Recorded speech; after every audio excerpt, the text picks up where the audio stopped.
Ce projet a démarré il y a 1 an. L'idée, c'était de traiter la Seine. Alors évidemment, ce n'est pas la chose la plus simple à faire. Et quand je me suis penché sur l'histoire de l'art, j'ai constaté quand même que c'est un sujet incroyablement traité depuis de nombreux siècles, sous diverses formes. Mais généralement, on voit autour d'une table les 12 apôtres et le Christ. Ensuite, avec le père Arnaud Gauthier, qui s'occupe des enfants du catéchisme, on a travaillé et on a relu l'ensemble des évangiles afin d'essayer de dégager les idées forces qui se trouvaient à l'intérieur. Et il y a 3 paroles qui se sont imposées à nous, et c'est la raison pour laquelle vous avez 3 panneaux et que ça constitue un triptyque, l'idée étant que chaque panneau incarne une de ces paroles.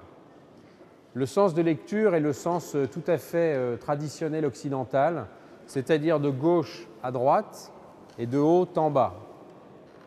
Donc je vais commencer par le premier panneau qui se trouve donc à gauche et qui s'intitule « Les apôtres ». On sait qu'il y avait 12 apôtres, mais généralement, aucun d'entre nous n'est vraiment capable de citer par cœur les 12 noms de ces apôtres. On connaît Pierre qui va fonder l'Église, on connaît Jean, parce que généralement, il est représenté assoupi à côté du Seigneur. Et pour les autres, évidemment, on ne sait pas, sauf évidemment celui sans qui rien ne serait arrivé, Judas. Donc, dans ce panneau, j'ai souhaité illustrer l'idée que la scène était un moment extrêmement vivant. Et la première partie de l'évangile de Saint Luc, que vous trouverez dans les documents qui sont là, explique que le Christ dit, comme on l'a entendu tout à l'heure, « Allez, trouvez cet endroit, préparez la scène et nous allons fêter ensemble la Pâque juive. » Alors là, il faut se pencher sur l'idée de la Pâque juive, qui est quand même une chose la plus importante dans ce moment, et qui explique ce pourquoi il y a 12 apôtres. En fait, la Pâque juive commémore traditionnellement la sortie d'Égypte du peuple juif et donc des 12 tribus d'Israël.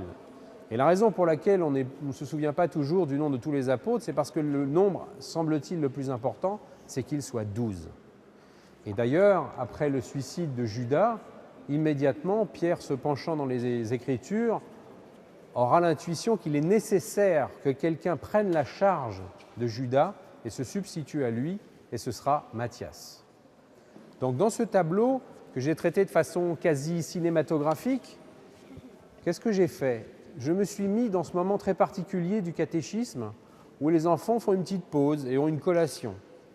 J'ai eu le sentiment que ce moment-là était une espèce de préfiguration de la scène comme elle l'avait été pour les apôtres. À l'époque, ils n'avaient encore jamais communié, ils ne savaient pas ce qu'était l'Eucharistie, ils étaient presque dans le même état d'esprit que sont les enfants qui se préparent au catéchisme.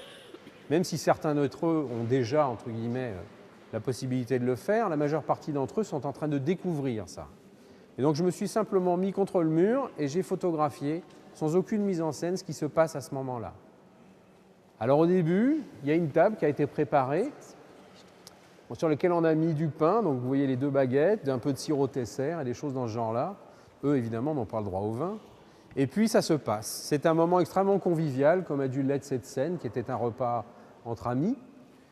Et à la fin, une fois qu'on a partagé le pain, le vin, les différentes victuailles, que tout le monde est reparti, que reste-t-il ?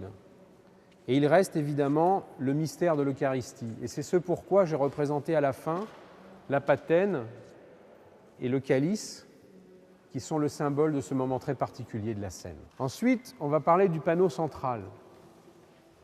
Évidemment, la question, c'est pourquoi ces mains? L'idée est assez simple. D'abord, comme on travaillait avec les enfants du catéchisme, il était bien entendu impossible de figurer Judas ou le Christ. Et c'est pour ça que je ne voulais pas utiliser de visage. Mais la raison pour laquelle j'ai choisi les mains est tout autre. Les mains sont en fait le signe le plus incroyablement présent dans toute l'histoire dont nous connaissons aujourd'hui la trace à travers les évangiles et surtout dans l'Église qui s'est construite après. Dans une messe, comme vous avez certainement eu l'occasion de le remarquer, tous les gestes sont accompagnés des mains. On fait des mains, on ouvre, on signe, on présente. Quand on bénit avec la main. Quand on trahit, comme Judas, on trahit avec la main. La citation est toujours la même, c'est celui qui a mis la main dans le plat avec moi, ou c'est celui dont la main est avec moi autour de cette table, la main est toujours présente. Donc la main me semblait le signe le plus important. Donc qu'est-ce que j'ai fait? J'ai simplement photographié des mains. Pareil, pas vraiment de mise en scène, chacun a posé les mains sur la table à son façon, comme si c'était une tablée. Je n'avais comme objectif que de montrer 12 personnes autour d'une table et le Christ. Et c'est ce que j'ai fait. Donc j'ai choisi 12 paires de mains, mais évidemment le Christ, je ne pouvais pas le préfigurer, le figurer traditionnellement, et il me semblait nécessaire qu'on puisse le distinguer. Donc j'ai choisi de le représenter par le pain et le vin, et le signe qui nous en reste aujourd'hui à travers l'Eucharistie, la patène et le calice. Traditionnellement, dans l'histoire de l'art, on a toujours représenté Pierre, qu'on peut reconnaître autour de la table, parce qu'il a une belle barbe grise et qu'il est à la droite du Seigneur. Et on a représenté Jean assoupi, généralement contre le Seigneur dans son giron, mais on le voit assoupi. Judas, on le reconnaît parce qu'il a souvent une auréole jaune, à la différence des autres, le jaune étant cette couleur un peu maudite, signe de la trahison, être un jaune, ou ensuite, malheureusement, une couleur qui a été exploitée de façon souvent dramatique. Et moi, je voulais qu'on reconnaisse Jean. Alors j'avais fait cette photo où on le voit assoupi. Depuis le début, j'avais dans l'idée qu'il fallait que je représente une scène, donc que je devais avoir 13 images qui viendraient dans chacun de ces panneaux. Mais à aucun moment, je m'étais dit quelle forme tout cela va-t-il prendre. C'était simplement l'idée d'avoir 13 images. Alors j'avais sélectionné 13 images pour ce premier panneau, les apôtres, 13 images pour ce deuxième panneau, l'Eucharistie, et 13 images pour ce dernier panneau, la Passion. Et puis la question s'est posée à moi, comment les présenter, comment les assembler? 13, c'est un chiffre très difficile. On ne peut pas vraiment faire de carré, de rectangle, un cercle. Et donc j'ai pris un papier et j'ai commencé à poser mes 13 images. Et presque naturellement, la seule proposition qui est venue, c'est une croix. Et à aucun moment, je m'étais dit, je vais faire des croix. Et on ne représente jamais la scène à travers une croix. Et moi, dans la forme, ça devenait une chose évidente. Et quand je me suis rendu compte qu'avec ces 13 images, je devais faire une forme en forme de croix pour pouvoir la proposer dans l'église Saint-Louis en Lille, je me suis rendu compte qu'à ce moment-là, le projet allait prendre sa forme définitive. Et on le voit très très bien à travers cette image centrale, l'Eucharistie, parce que nous avons, comme toujours, les 12 apôtres, le Christ, qui sont dans cet acte qui va préfigurer l'Eucharistie.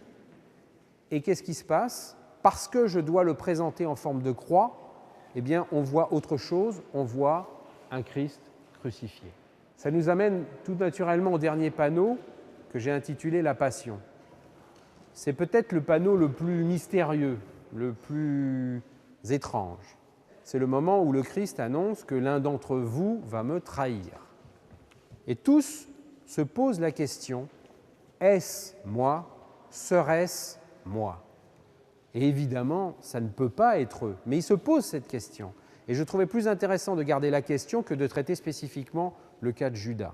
L'élément le plus important, évidemment, c'est que sans passion, sans Judas, sans cette trahison pour le Christ, il n'y a pas la passion derrière qui va se réaliser et il n'y aura pas le rachat de tous les Judas qui se trouvent, entre guillemets, dans le monde. Donc cette idée de faire venir la passion dans la scène, elle est liée au fait que chacun doit se poser la question de la trahison. Pour la représenter, j'ai simplement fermé des bouches, des yeux et des oreilles.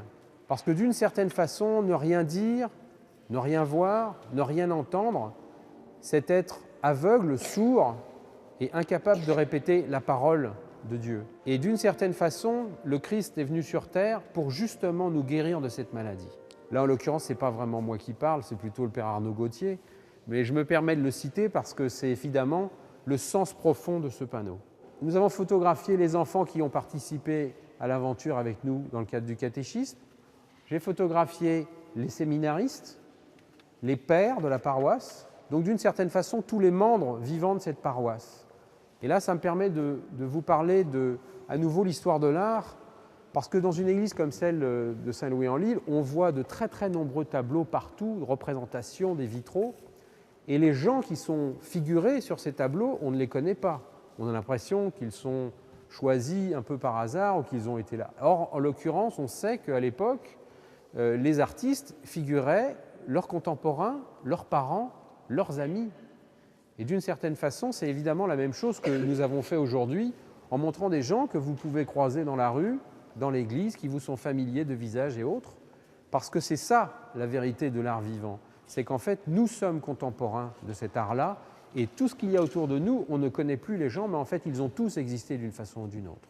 Donc, c'était à ma façon une deuxième résonance à l'histoire de l'art, tout comme je l'avais fait dans le panneau central. La question qui m'a déjà été posée et qui va rester en suspens pour partie, pourquoi parmi tous ces visages, des vides? Alors j'ai déjà eu plusieurs suggestions qui ne sont pas nécessairement ma vision à moi, mais qui prouvent que dans le choix que j'ai fait de ce noir et blanc, qui choque certains, mais qui permet à ces trois croix d'exister de façon extrêmement forte dans une église où il y a déjà énormément de représentations, ce noir et blanc laisse la place à l'imaginaire, laisse la place à remplir entre guillemets les vides. Ce sont des photographies, le résultat est obtenu comme ça à la prise de vue, il n'y a pas de bidouillage après. C'est simplement une photographie dans laquelle il n'y a pas de gris, il n'y a que du noir et du blanc, d'où ce sentiment de dessin. Et pour revenir à l'histoire des vides, il m'a été suggéré que ça pouvait être chacun d'entre nous, puisque cette question s'adresse à tout le monde, est-ce moi? Mais c'est évidemment pas ce que moi j'avais mis. Alors la seule chose que je vais vous dire pour essayer de vous mettre un petit peu sur la voie, c'est que d'une certaine façon, souvent c'est ce qu'on a sous les yeux qu'on ne regarde pas. Et ce que j'ai mis sur cette croix, c'est exactement ça. Les séminaristes ont trouvé, mais ils ont mis un certain temps et ça a été l'objet d'une discussion.